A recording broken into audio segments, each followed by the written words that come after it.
You decide what, as a human being, you decide. You have all these senses.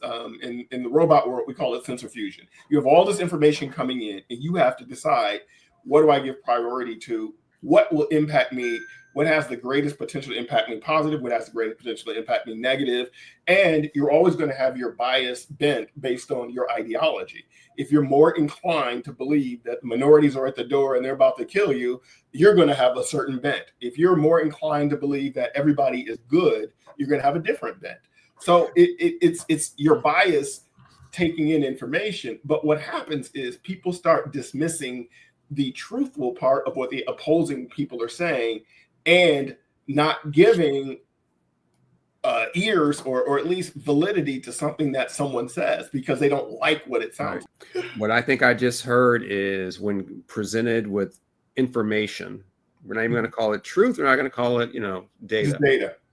When presented with two pieces of information, I'm going to take the worst interpretation of it, because that's my worldview, is to believe the worst of mankind. This is a very dystopian kind of point of view, where as I said, there is no objective truth.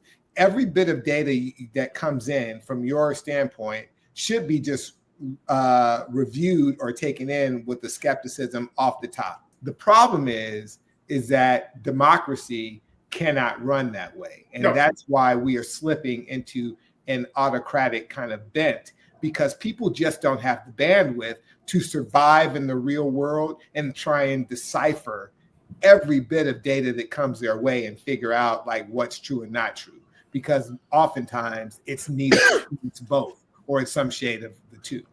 Well, I think what happens, and Darren's a good example, even though he probably doesn't want to admit this, is people go to their corners and get reinforced with information that, promotes their worldview. As you said, Nick, I think Darren has a very dystopian view of the next, the rest of our lives. And he's going to process things around, I don't believe that, I need to buy another gun. Right.